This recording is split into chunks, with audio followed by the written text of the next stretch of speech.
NK 비료도 그렇고 복합비료도 그렇고 요소질도 그렇고 이게 그 다 인상됐는데 좀 덜 들어가야 이겨낼 수 있어요.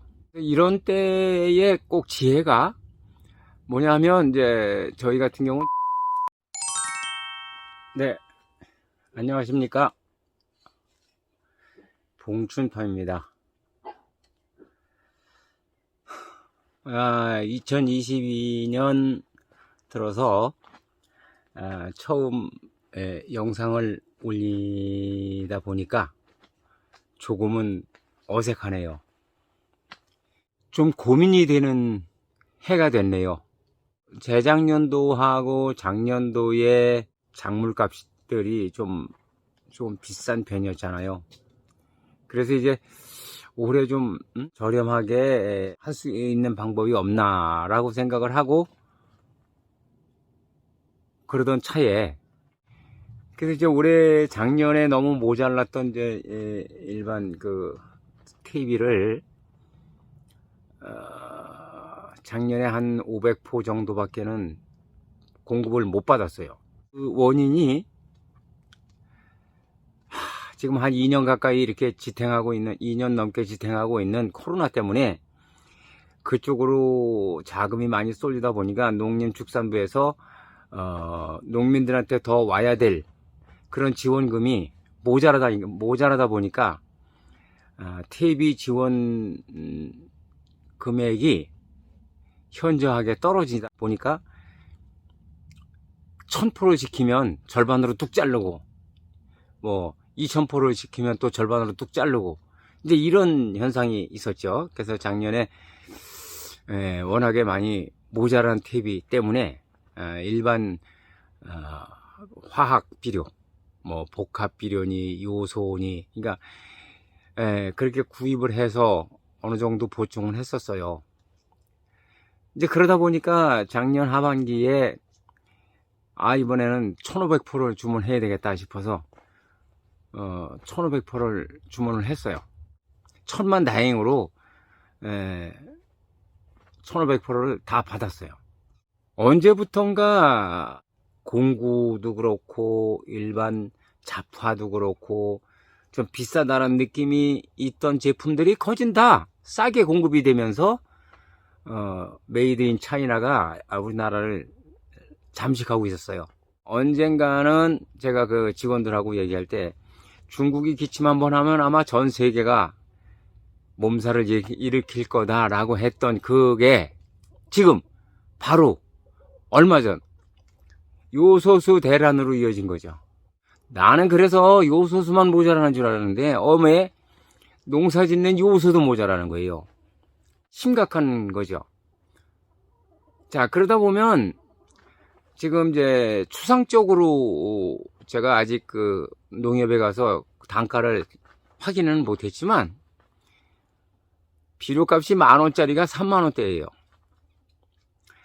요소비료가 10,000 몇백 원이었었는데 3만 몇백 원으로 책정되고 정부에서 80% 보조를 해준다고 쳐도 그것도 인상분에 대한 것만 쳐준다니까 지원받아도 엄청 고단가가 되죠.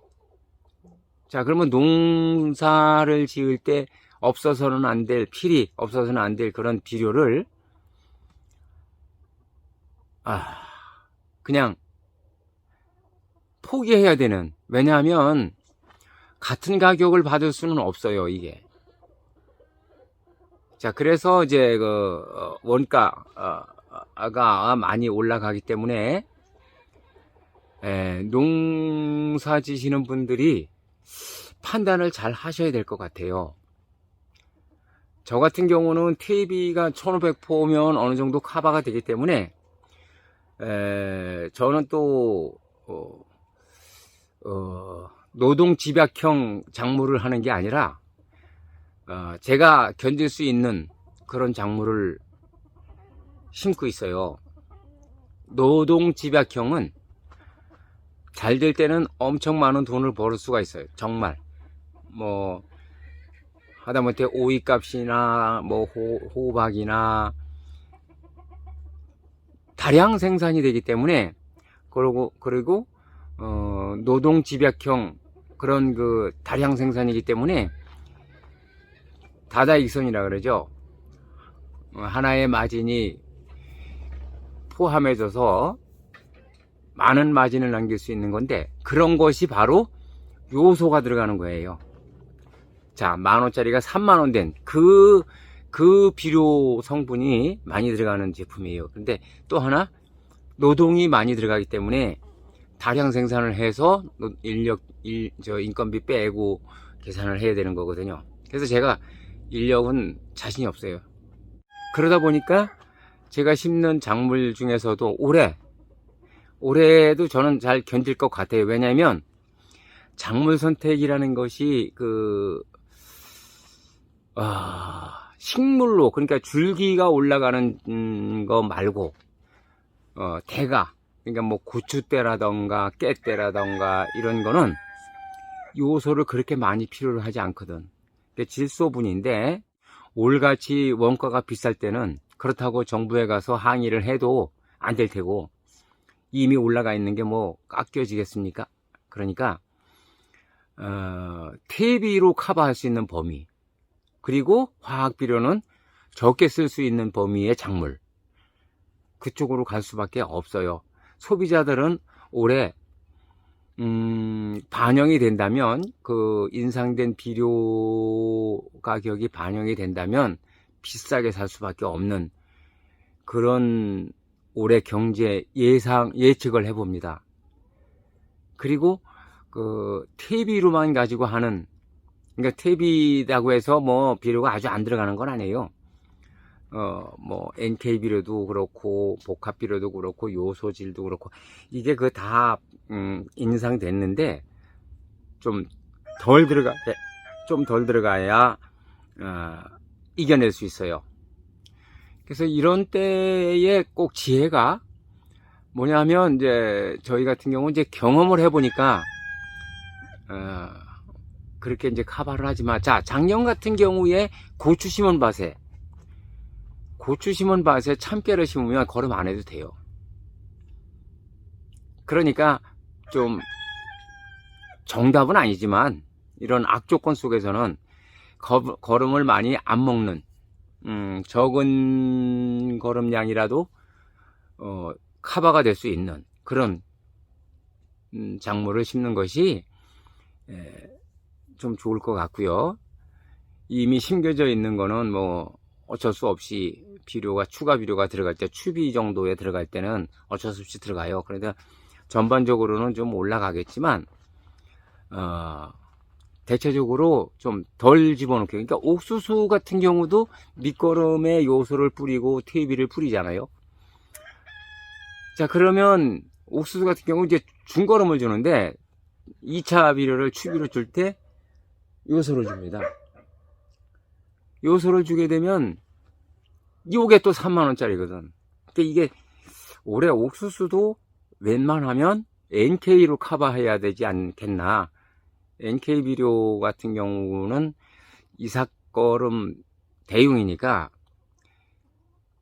밑거름 TV를 든든히 하고 나중에 NK로 끝을 낼 수 있는, 이제 이렇게 하면 이제 옥수수 때나 이런 건 적어지지만, 옥수수는 모르겠어요. 여기 저 홍천은 이제 옥수수를 너무 크게는 안 키우기 때문에 그거는 커버가 될 것 같고, 또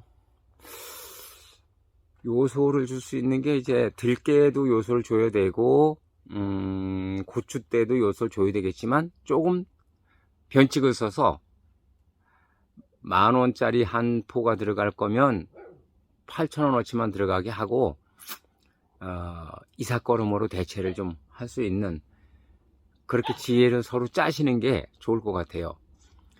일일이 나열하기는 어렵지만 줄기로 뻗어 올라가는 거는 거진 다 3만원대 비료, 약 300% 가까이 올라간 비료를 써야 되는, 그게 지금 올해 고민이실 거예요. 하우스 가지고 시설 재배 하시는 분들, 그게 좀 고민이 될 텐데, 나름 또 뭐 저보다 경험 많으셔서 잘 뚫고 나가시겠지만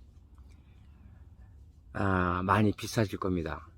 그래서 이제 그런 거를 좀 서로 공유하고자. 이렇게 영상을 찍게 됐고요. 이 TV가 주로, 그 다음에 화학 비료는 약간 첨가할 정도. 또 하나, 이제 이 파도 화학 비료를 많이 필요로 해요. 대파 같은 경우도 이제 이럴 때는 그 가운데에다가 일반 퇴비를 좀 수북하게 이렇게 싸주면 아주 얘야 뭐 지금은 이제 성장이 멈췄지만 이게 또 잘 자라거든요. 그래서 화학 비료를 그 쓰기보다는 일반 퇴비를 좀 많이 활용을 해서 써야 될 것 같고요.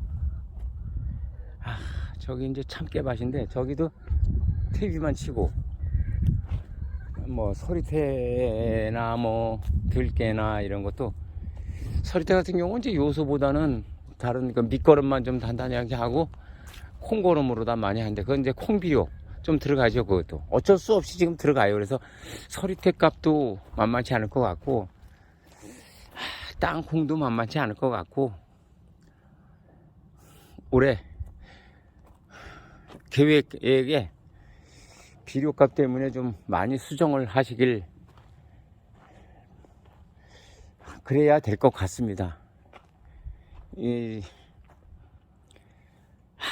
뭐 물론 이제 값이 그만큼 따라 올라가면 뭐 관계없지만, 올라가면 또 뭐가 문제냐면, 자, 값이 올라가면 비싸게 구매해야 되고, 비싸게 올라가다 보니까 또 월 수령하는 내 수입이 또 작잖아요. 그렇게 되면 그럼 또 수입도 올려달라 그러고 악순환이죠.